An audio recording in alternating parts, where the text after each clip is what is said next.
Hi, everyone. My name is Davis Senseman, and today we are discussing post-COVID legal review for small businesses, primarily focusing on insurance, leases, and contracts. And this presentation is part of Hennepin County's Elevate Business HC series, which not only includes these webinars, as well as a number of other webinars from other technical assistance providers. It also includes peer-to-peer roundtables, where folks in like industries or folks who are dealing with similar issues in their business can come together and kind of brainstorm solutions.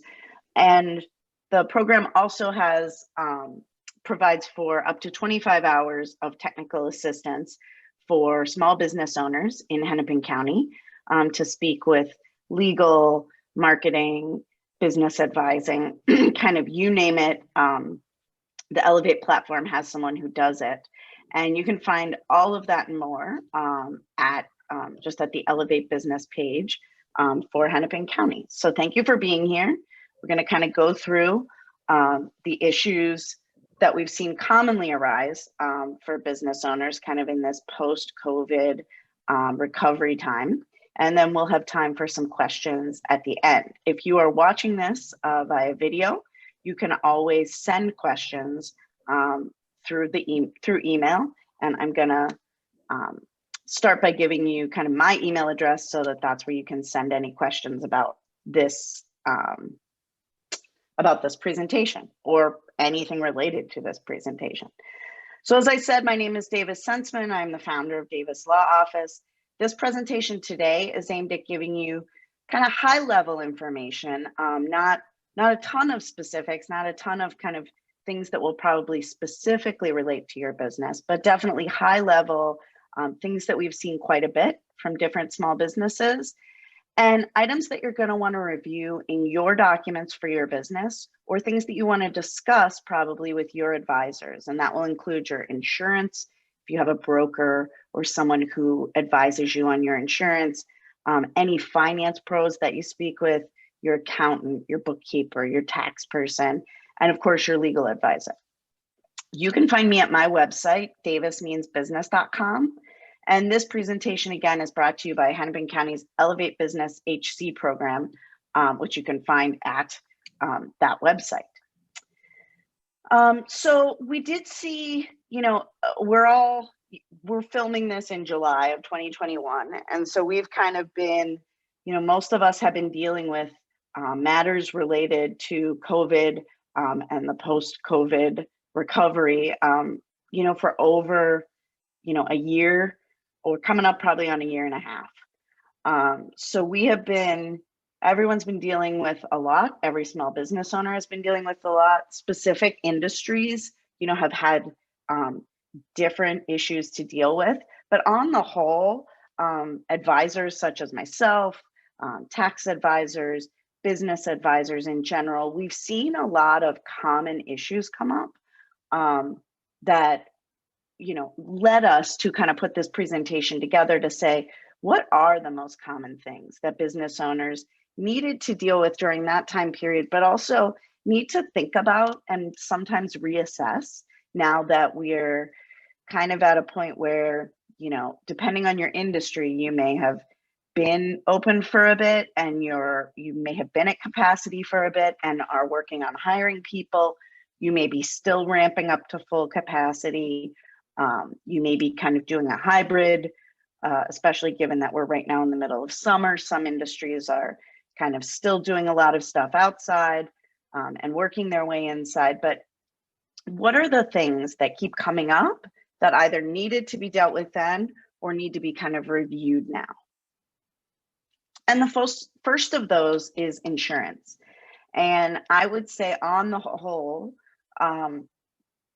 probably in the last year and a half, I have answered and researched and talked about more insurance issues with small business owners than in all of the, nearly 20 years before that of my career. Normally, business owners would get liability insurance, sometimes right away, depending on the business they're in, sometimes when a contract required it. Once you hired employees, you would get a couple additional insurances that we'll talk about.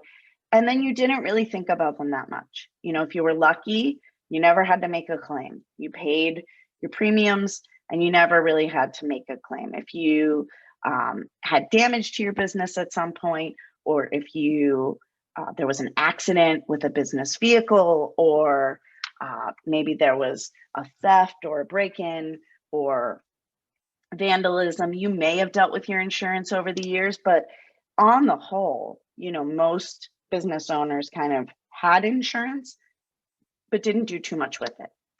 A lot of that changed last year because immediately in March, kind of as COVID took over right across the country, we saw folks turn to their insurance policies because a lot of folks remembered that they might have had liability protection, or they might have had business interruption insurance, which we're going to talk a little bit more in depth about in just a second. And they wondered, is there anything, I pay this money in for insurance, is there anything that's going to help me now that I have to be closed? And unfortunately, in the vast majority of cases, the answer was no. And so you may have had, or you may have known a business owner who had business interruption insurance, and everyone thought that was exactly what it sounds like. If my business is interrupted for, a reason that I couldn't control, this insurance will come in and will help me. And a lot of restaurants, bars, caterers, people who had inventory that could expire had this type of insurance. And when they went to make a claim, were told, oh, this won't be covered. And so there was a lot, especially in March and April, there was a lot of discussion amongst those of us who advise small businesses, discussion with the folks who regulate insurance companies, discussion with insurance executives and folks who kind of sell insurance about, well, what were people paying for if this is not covered? Because what more of a kind of, out of the blue, something you can't control, something you'd want to insure against would this be? How could you have a better example? My business is being interrupted by the fact that there's a deadly virus, and that is causing my government to restrict how I can operate.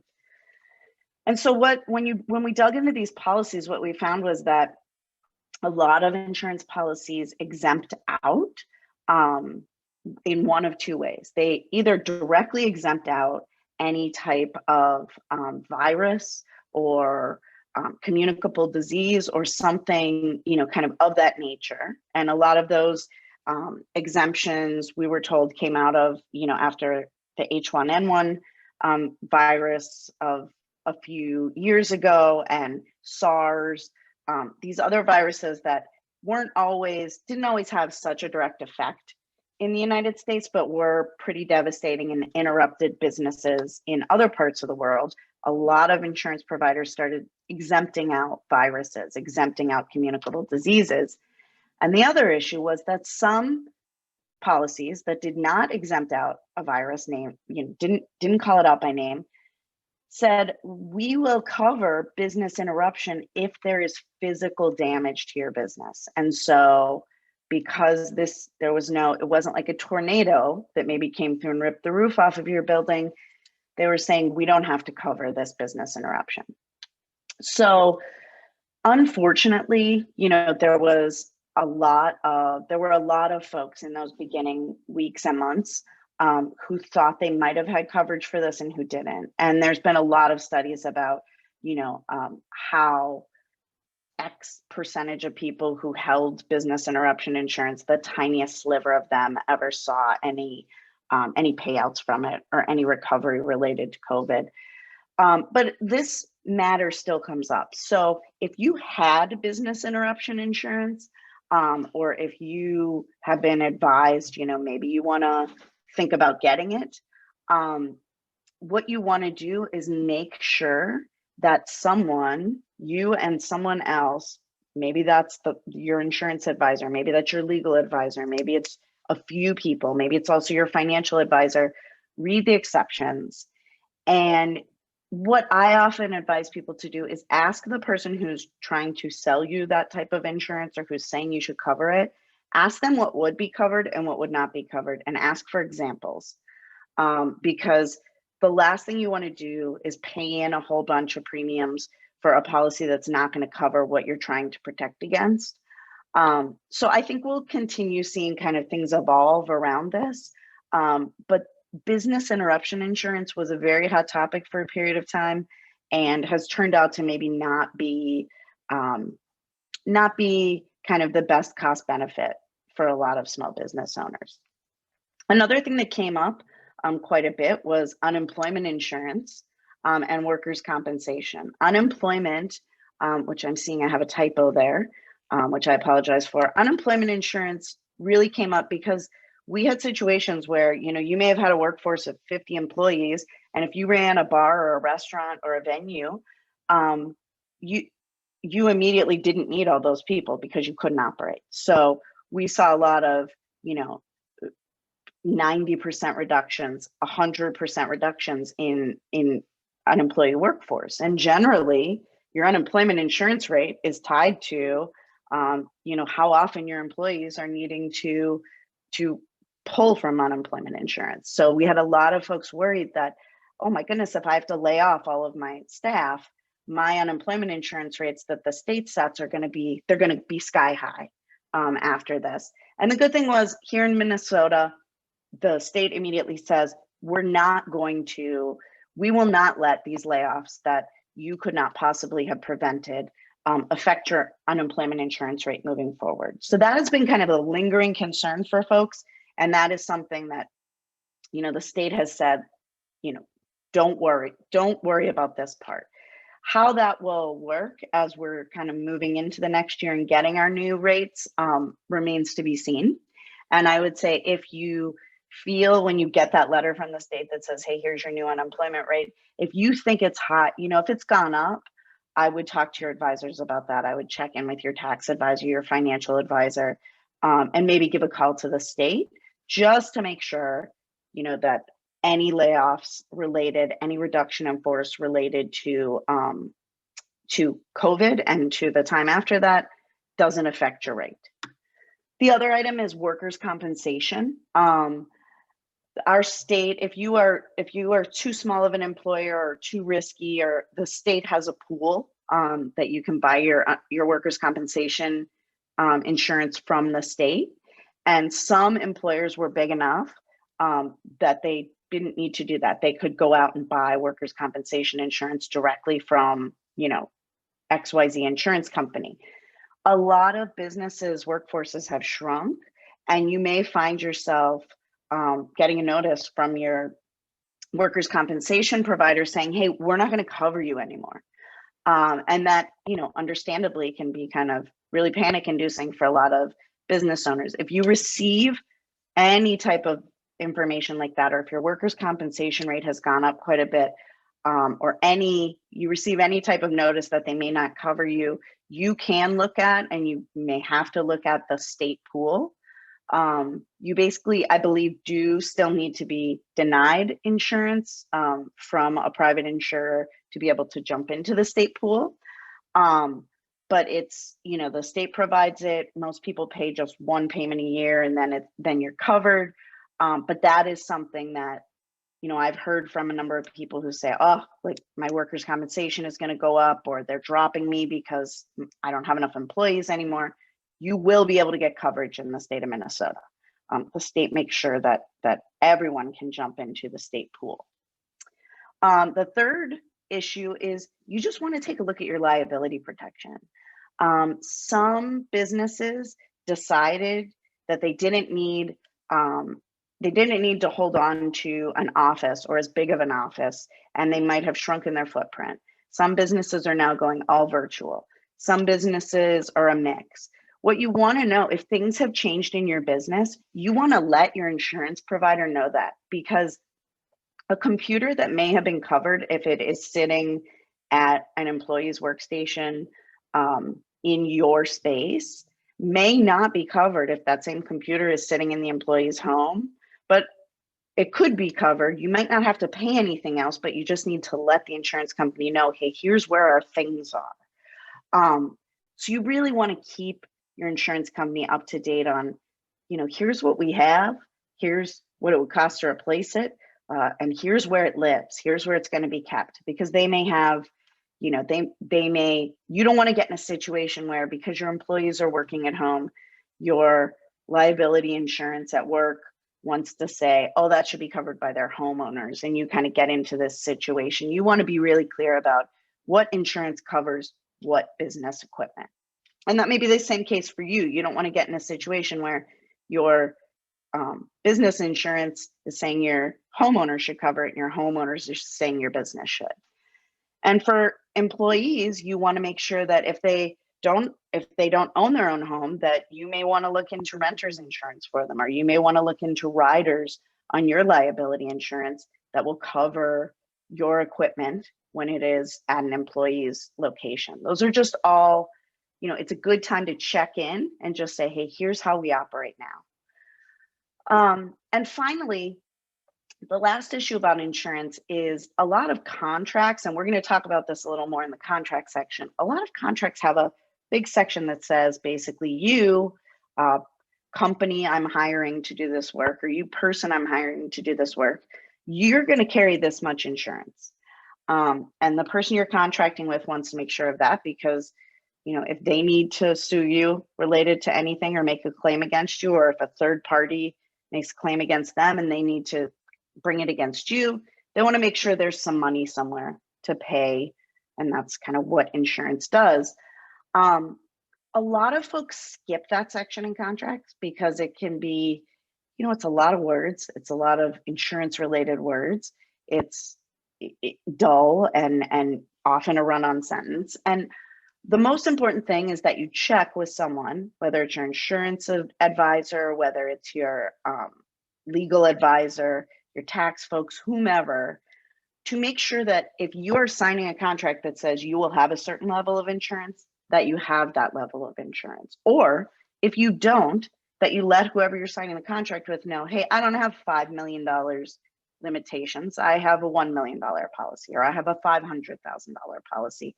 But making sure that you're not saying you have the insurance and then not actually having it, which we'll talk a little bit later, could be a claim for fraud if and when that insurance needs to be used. So just keep that in mind.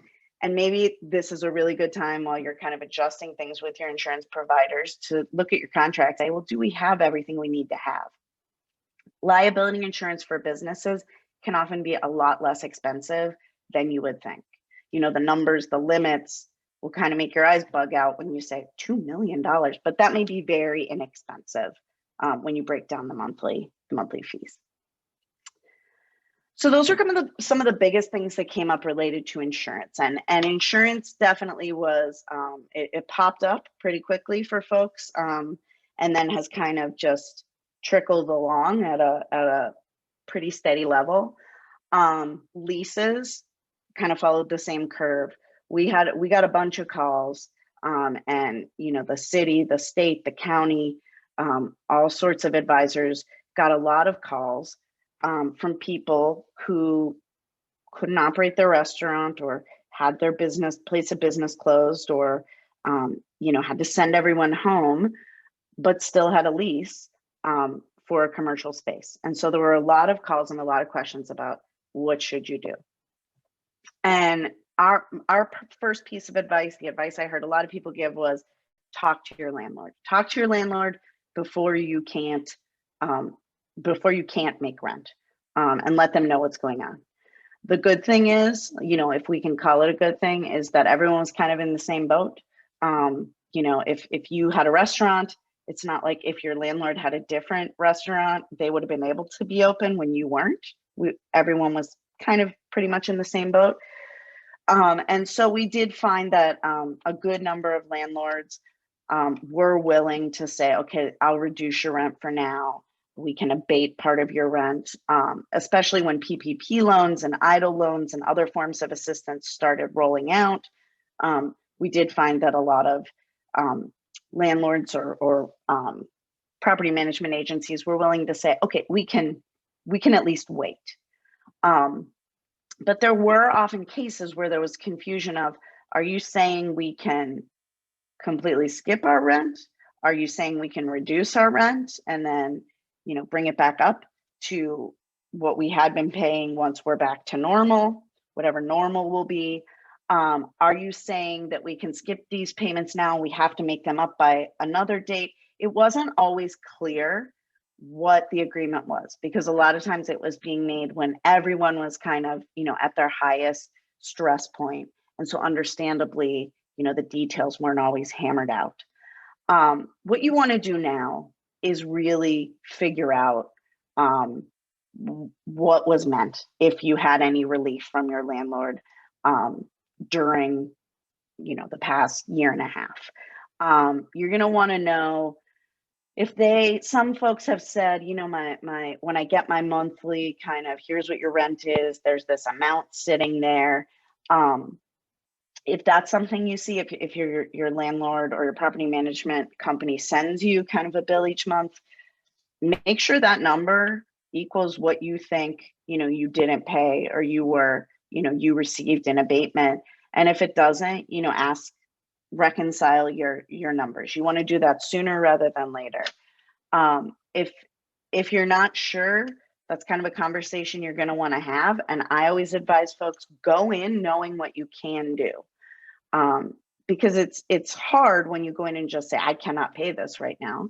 It's more helpful when you say, okay, I cannot pay all this amount of rent that I didn't pay then. I can't pay it right now, but here's what I could do.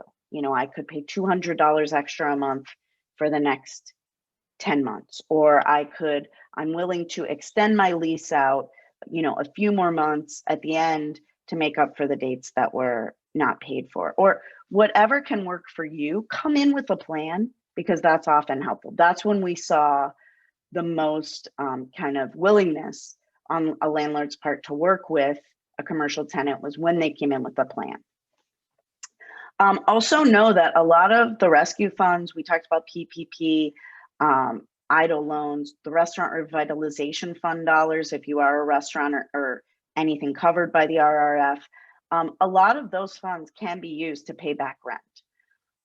But you want to make sure that you're accounting for which dollars are used for what, because especially with the PPP loans and the restaurant revitalization funds and some of these other programs, you just want to make sure it doesn't ever look like you're paying the same dollar with two different sources, because then that's when you'll end up having something excluded. So you just want to make sure, work with your tax advisor, work with your bookkeeper to say, here's these funds, they're going to go to this, those are okay uses. These funds, they're going to go to this, those are okay uses. But a lot of rescue programs, almost every single one at each level, allowed their dollars to be used for back rent. And if you happen to be a business owner who owns the building that you're in and maybe has two different companies, there is often a way, if you were using personal funds, maybe you pulled money out of your home, or maybe you pulled money out of your savings to kind of keep paying the mortgages. There are ways to, as long as you're tracking it, to pay yourself back for those personal funds, particularly in the restaurant revitalization program. But again, you really, really want to talk to your tax advisor and make sure that everything's clear and accounted for, that it's very clear. If you personally put money into the business to cover, a mortgage or to cover rent, that then when it's coming out to you, it's not just, this isn't just a payment to you, which might not be allowed. So it's just a whole lot of tracking, more so than we kind of have ever done before, deciding which dollar kind of goes from here over to here. And then you also want to check with your tax advisor to see, let's say you were lucky enough that your landlord said, hey, you don't have to pay rent for, a month or 2 months or whatever it may be. See if those reductions affect your taxes at all, or if they would affect your landlords at all. You want to just kind of get on the same page. It's not your job to tell your landlord what they should do tax wise or to give them advice, but if they're going to, you know, come up against something where they're going to have a tax consequence for something, and so they're probably going to come look to you to recover that, you're going to want to know. So you just want to talk it over with your tax advisor and say, hey, is this going to have any, you know, effect? Is it going to count? Is it going to look like income? Is it going to, you know, will there be any effect at all? Because it's better to know now than to know later. And if you are in the situation, which many people have been, where you're renewing a lease, you probably want to add, and we're going to talk about this some more in the next section on contracts, a force majeure section. And you want that to include your inability to pay. So force majeure, we'll talk about it a little more, but it basically means kind of things that are out of your control. People often use it synonymous with like acts of God, like lightning or thunderstorms or flooding. But force majeure can be written more broadly and can include, you know, viruses or acts of the government that shut a business down. But many times leases will be written to only say, well, the landlord doesn't have to do all the things that the obligations the lease holds them to, but you still have to pay. If you're looking to renew a lease, to get into a lease, to renegotiate a lease, make sure that it doesn't carve out your obligation to pay. If there's a force majeure clause that says, hey, if these things happen, then you know, kind of everyone's obligations are waived, make sure yours are as well.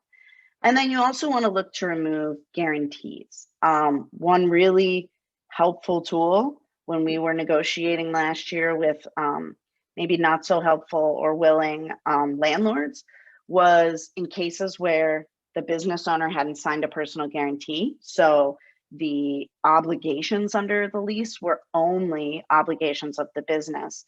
It was nice to be able to tell those landlords, okay, if you are going to keep insisting this person pay you money or this company pay you money when the company can't make any money, well, then the company might just have to go out of business.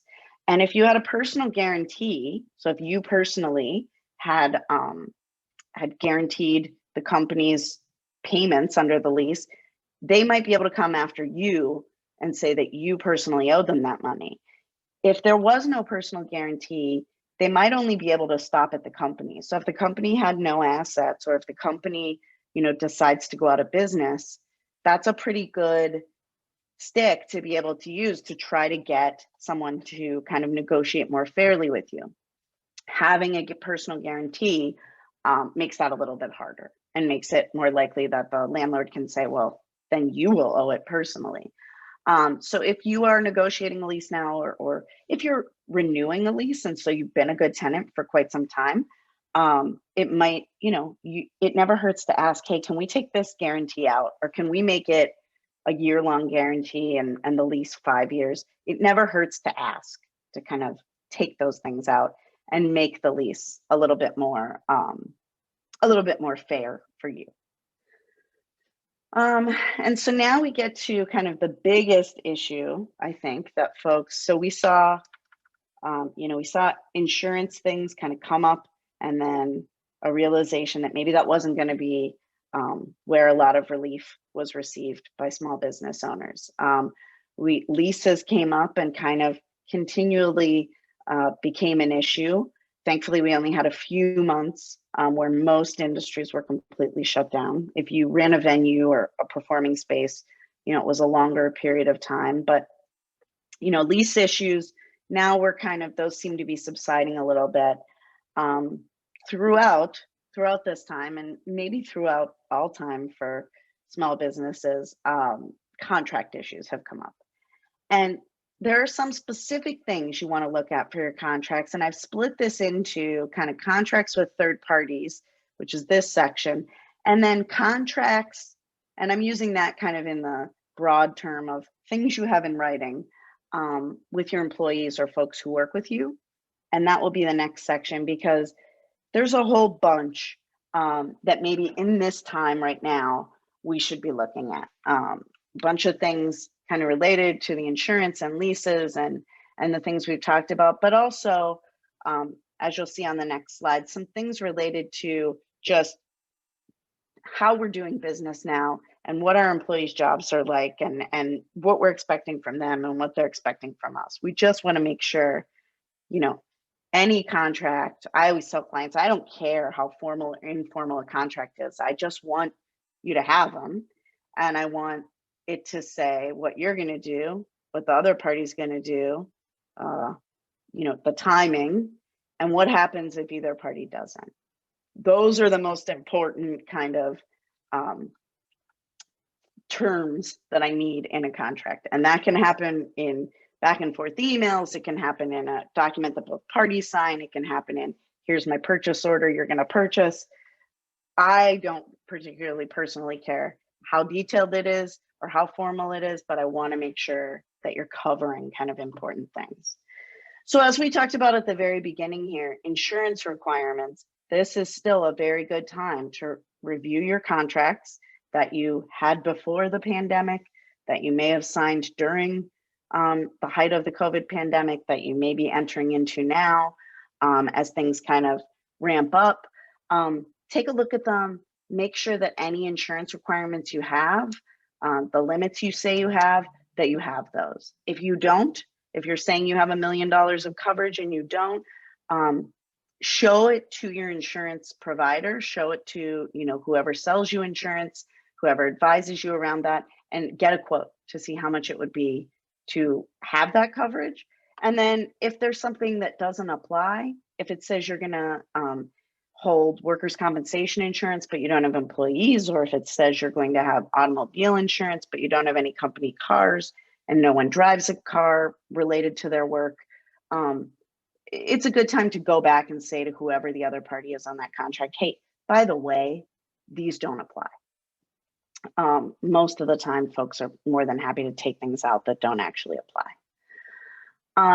The next step is contracts with your vendors, people you buy from, people you buy your inventory from, people you buy services from.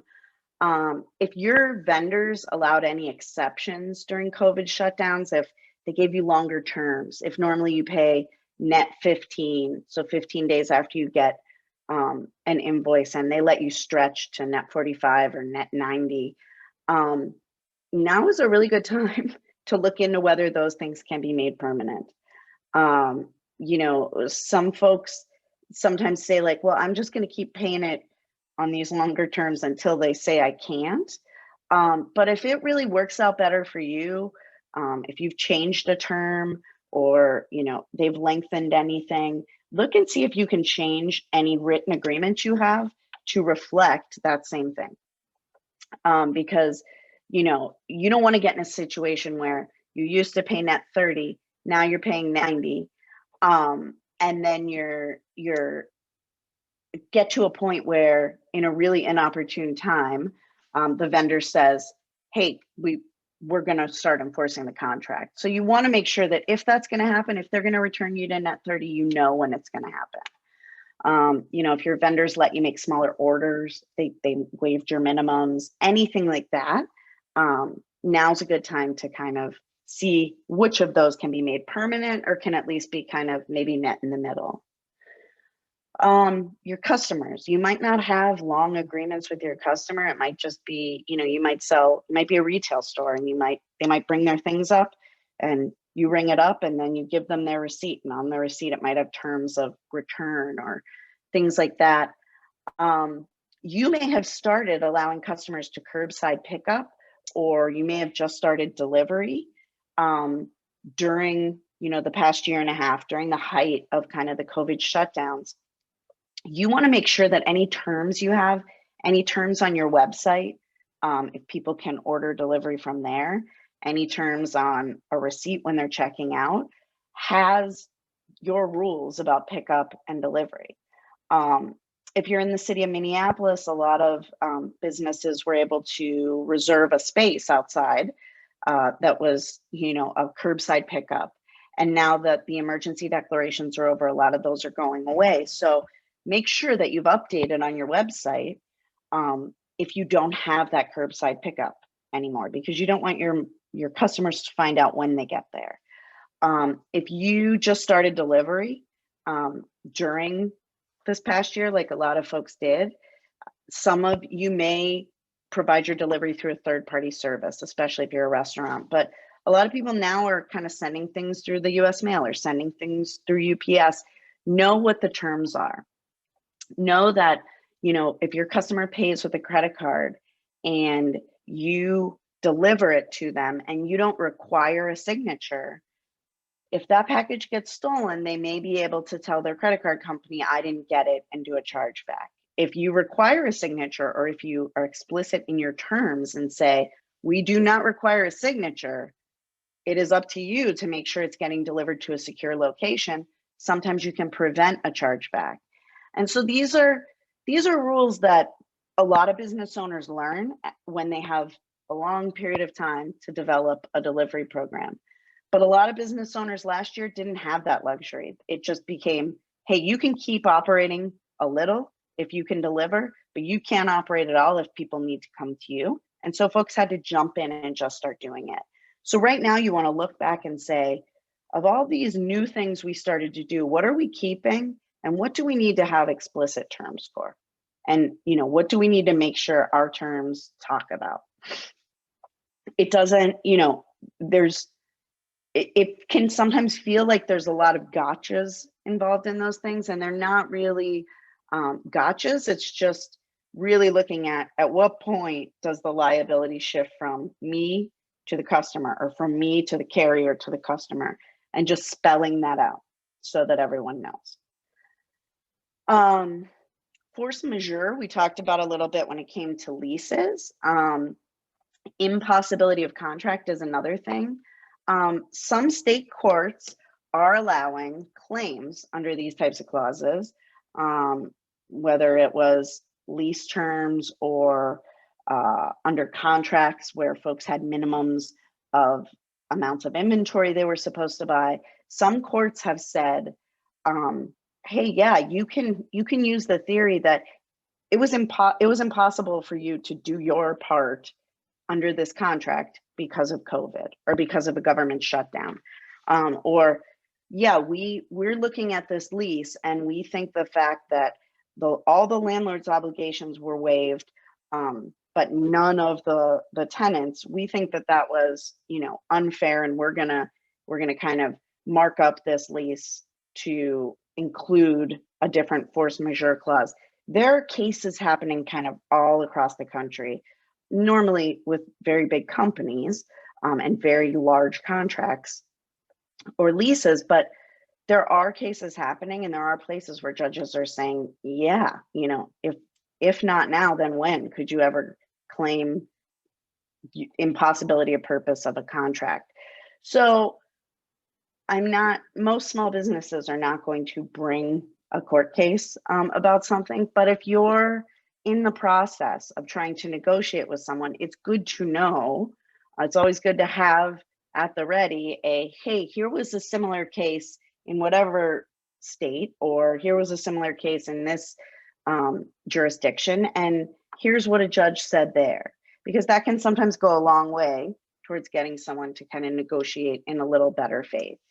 And then also looking forward in your contracts, you're really going to want to make sure, like we said in the lease section, that those force majeure clauses say, hey, if I can't be open because of the government or because of a pandemic, I mean, we're seeing a lot of force majeure clauses just with the word pandemic in there, then for the period of time that I can't, I don't have to, whatever the things are that you don't want to have to do. And again, that is just kind of looking at things and saying, hey, if there's a situation where neither of us can control it, should we each, kind of take a little bit of the loss? And like we said, like I said, there are times when you might want to mention pandemics or governmental emergencies or governmental shutdowns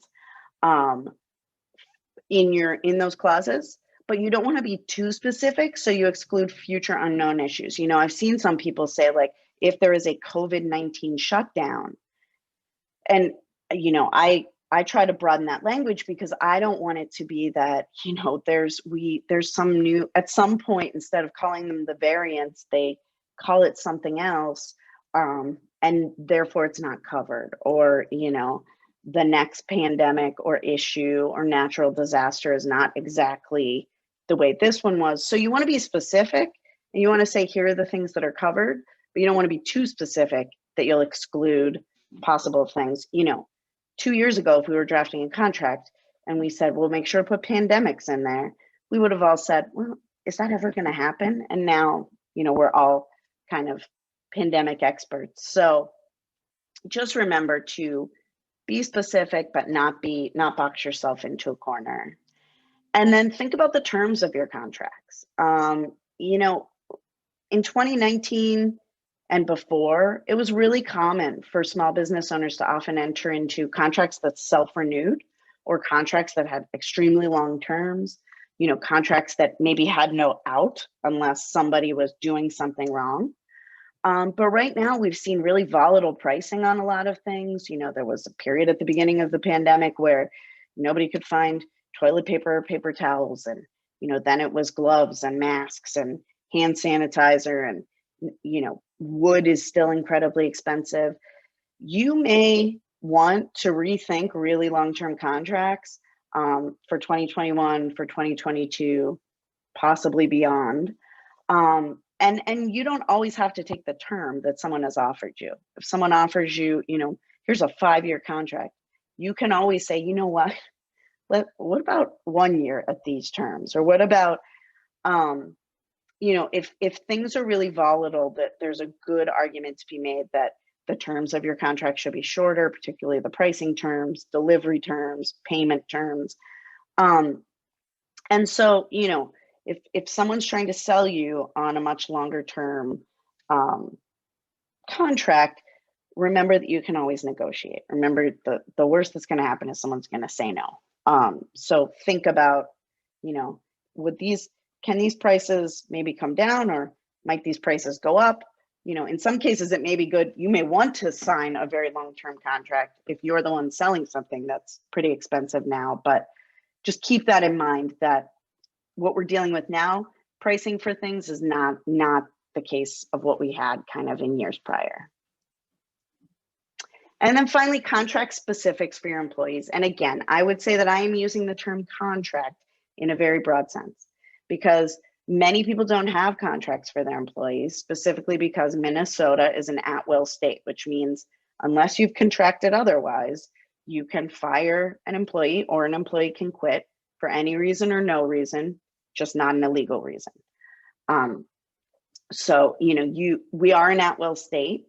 If you do have a contract with your employee, or you send an offer letter, you want to make sure that you say nothing in here changes the terms of the at-will terms of your hiring. Nothing in here says, unless you want them to, unless you're maybe under a collective bargaining agreement, or you would like to limit the ways someone can leave or someone can be gotten rid of. But so here we're using contract in kind of the broad sense of things you want to have in writing. And the past year and a half has really brought into focus, what are some really specific things we should have in writing with the folks that work for us. And the number one thing I've seen is, as workforces shrank, as there were shutdowns, and then adjusted kind of once there were PPP loans and other assistance, and then now we're kind of growing as the restrictions have lifted and folks have returned to some, eating at restaurants and things like that. We've seen a lot of changes in roles. So, especially during the height of things, when you may have had a skeleton crew of employees, or you may have been down to, 1 or 2 people, a lot of folks were given additional duties, and some of those may stay on. When we think about additional duties, some of them had been temperature checks when folks were doing temp checks before they would let employees come and work for the day. Now it might be vaccine documentation if you're requiring folks to be vaccinated. It might be handling customer matters related to masks, or there are just a bunch of things that employees and small business owners and small business workers have to deal with now that we've never had to think about before. And so if you have job descriptions, if you have employee handbooks, if you have employer agreements, if you had an offer letter where you spelled out someone's job roles, take a look at those and just see, has anything changed? Has anything changed dramatically? Have you merged two jobs together? And if you have, let's just update them to make sure that everything, if we ever have to pull out a piece of paper, if we ever have to use it, because that's really, you're only using it if something comes up, that it reflects kind of what is true. And this may not be, it doesn't have to be the very first thing that happens, but this is something you're going to want to kind of keep in the back of your head for, like, this should happen sooner than later. We should look at all our documentation and really spell out again what people's roles are. Changes to wages. A lot of, we hear a lot right now about folks having a hard time hiring. You see signs a lot of places. So you may have upped an employee's wage because they may have those new roles or duties. You may have fewer employees, and so you may be able to pay them more. Or if you're in Minneapolis, the minimum wage went up as of July 1st. So if you were paying minimum wage, you need to update that. But if you have changed wages, again, look back at all the places that those wages may have been written and make sure that you're updating it. And especially make sure that they're updated as of the right date in your payroll systems and things like that. If you missed it, don't panic, because sometimes we change it everywhere. We talk about it with our employees, and we forget to tell, whoever's writing the check or pushing the button to make the payroll go through, just make sure you get it kind of grossed up. If you said, I will raise your wage as of X date, or if you had folks making minimum wage and it went up in Minneapolis and you somehow missed that, just make sure you gross it up. And then accommodations. If you, we had a whole presentation that you can go and watch about, post-COVID with employees. And we talked about how the EEOC has said you can have a vaccine requirement for your staff, but that staff can request an accommodation if they have a medical reason or a bona fide religious reason not to take vaccines. If you are providing an accommodation, if you're letting someone work from home, if you're letting them wear a mask instead of get vaccinated, if you are providing any sort of an accommodation, if it is not unreasonable for your business to do so, you want to document every step of it, including the employee's request. You're going to want them to put it in writing. You're going to want to have all of that so that if there's ever a question about it, you have all of the paperwork. And I said, if it's possible that you can provide an accommodation, because some places of work will not be able to. And the EEOC has talked about this. There's been a lot of discussion around this. Some workplaces are so small that you may not be able to keep people 6 feet apart, or some jobs may not be able to be done from home, or, some jobs may not be able to be done just with a mask. Again, because if you're too close, or, if for some reason there is providing that accommodation would be unreasonable for your business, would cost too much, is just impractical. If the employee isn't okay with that accommodation, you really, really then need to document everything. You need to document your attempts to provide it, what you've done. And that's a case where you clearly want to kind of get an HR professional, a legal professional involved, so that you can make sure that you're not, somehow violating something as you try to provide those accommodations. So that's just a case where probably your common sense is going to say, let's make sure that we get this all in writing, and that is going to be, you're dead on when you think that in that situation. And then handbooks or expectations. Not every business has a handbook. I have a lot of folks think they have to write one. I got one employee, I have to write a whole handbook. You don't always have to. When you need it, it will depend. But there's, sometimes people say their expectations, they put them up on a bulletin board. Sometimes they send them by email. Sometimes they gather them all together in a handbook. But things may have changed about how your business runs. Cleaning procedures may be far different. You might have, you might not give people menus unless they ask for them. You may have desks, people may not have assigned desks anymore if you've changed to kind of a hybrid. Some people work from home part of the week, and some people, there's just going to be a ton of areas where your expectations or what you expect of your employee or what your employee can expect coming into work is different. And you just want to update any handbooks, any things you've sent out, any policies, procedures. You just want to make sure those are updated, and you get them updated in writing so no one can say, well, I didn't know that's what you expected. And then if there are any issues, and there will be issues, there may be issues with, and we've heard about, with customers, with folks who aren't okay with, if you either are continuing or go back to, as things change, a mask requirement. If you, ask about vaccinations, there will always be someone who's not going to be okay with something. And sometimes that might be an employee, or sometimes that might be someone an employee has to deal with. But whatever it is, you want to keep track of those. And you also, if an employee is not abiding by a policy of yours, let's say a policy about cleaning or about the way in which they're doing their job, it can be a lot more dangerous now than it was before. And so you're just really going to want to make sure that whoever is documenting any issues that may come up, any violations, any things like that, they're keeping good track of it. Because if you need to contact trace something, if you need, if someone has somehow exposed somebody by violating something, you need to know that, and you need to be able to keep track of it. So, it's not that you've turned into kind of this authoritarian employer. It's that now we really need to keep track of things, in a way that we just didn't always have to before, because certain things can be a little bit more dangerous. So, the bottom line is just keep good notes and set a good example of keeping good notes for the folks around you. So that's kind of the big three issues that we've seen. Again, you can find me at davis@davismeansbusiness.com. Our firm is one of the technical assistance providers. So if there's anything you've seen here that you want to know more about, or you have questions about, we are happy to answer those. You can just email me. You can also connect with our firm and with all the technical assistance providers and the peer-to-peer programs and future webinars on the Hennepin County's Elevate Business website.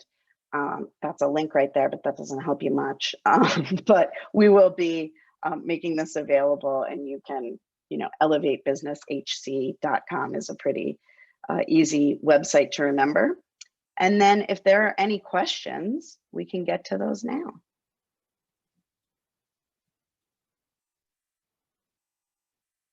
I don't think I see any questions in the chat, but we can wait a bit. After every one of these that we've done, we have had some questions trickle in afterwards, and I get it. This was a lot of information, and we kind of go through it at a pretty good clip. And so if you're sitting there and you think, I know I have a question, but I'm not sure how to formulate it, or I'm not sure if, by all means, just email me or connect through the platform, and I'm happy to answer your questions. But other than that, if there are no questions, final call, I think we'll just end the recording here. I encourage you to go visit the Elevate Business platform and keep an eye out, because the presentations and the groups will continue to grow as the needs of small businesses across the county change as we recover here from COVID. Thanks.